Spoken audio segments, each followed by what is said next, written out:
Howdy, y'all. It's Reese, aka Bearman Prime, on this September 15th. Welcome back to my Read the Bible in a Year series. Thanks again for joining me. God bless you all. On the top right hand corner for the rest of the playlist. And please hit the like button, subscribe button, and notification bell. I sure do appreciate it.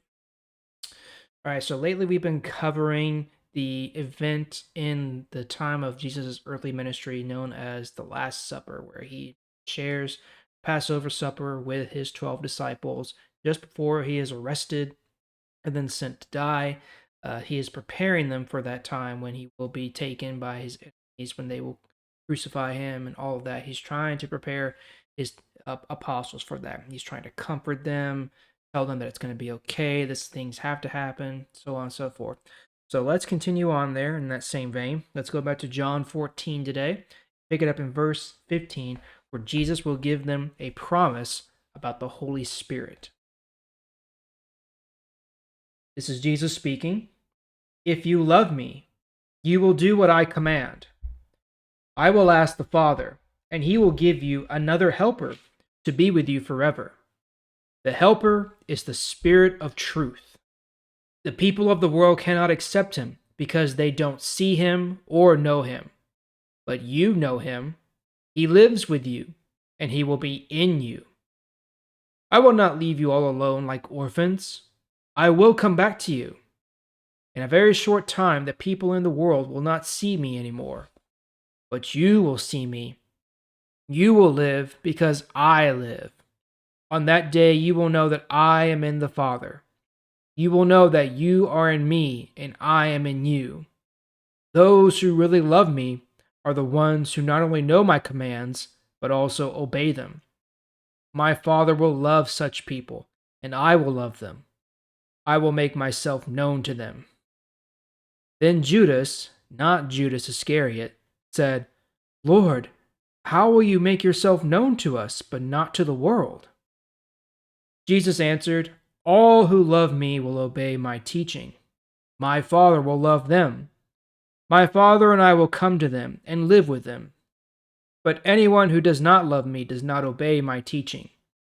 This teaching that you hear is not really mine. It is from my Father who sent me. I have told you all these things while I am with you, but the Helper will teach you everything and cause you to remember all that I told you. This Helper is the Holy Spirit that the Father will send in my name. I leave you peace. It is my own peace I give you. I give you peace in a different way than the world does. So don't be troubled. Don't be afraid. You heard me say to you, I am leaving, but I will come back to you. If you loved me, you would be happy that I am going back to the Father, because the Father is greater than I am. I have told you this now, before it happens. Then when it happens, you will believe. I will not talk with you much longer. The ruler of this world is coming. He has no power over me, but the world must know that I love the Father. So I do exactly what the Father told me to do. Come now, let's go.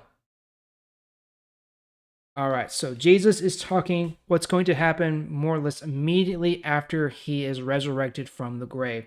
He will send to his followers, his apostles, disciples, everyone who follows him, he will send to them the Helper.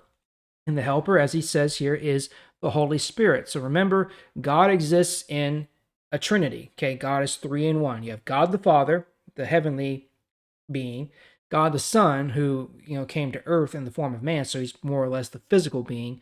And then there's God the Spirit, which is sort of the link between the two. And it's also the link to us and to God. So when we accept Christ into our hearts, the Holy Spirit immediately enters us and reinvigorates us and saves us from death, right? So it's that Spirit that is always there with us. It's that presence of God that is always there with us, helping us and guiding us. And if we stay still and be quiet long enough, no matter where we are, we can hear the Spirit speaking to us, guiding us, telling us what we ought to do. And of course, it all comes back to, one of two, and of course, it all comes back to one thing: loving Jesus. If you love Jesus, if you love God, you will obey his commands, which is to love him and love others, and then he will accept you in return. And so he goes on to tell them that, I've told you all these things so that when you actually do see these things happen, you will believe. You'll know what I'm talking about. You may not know now what I'm talking about, but you will. He's promising that to them. And then he refers to the ruler of this world is coming. So the ruler of this world is the devil, is Satan. Remember, Satan has more or less dominion over the world that we live in right now, only because God allows it. Okay? God allows it. God is in ultimate control of everything, despite whatever the devil may say or think. Okay? But the world is more or less Satan's playground. And of course, I think we can just, see that for ourselves. Look out the window or turn on the news, whatever, and you can see all the bad things going on in this world. That's definitely Satan at work.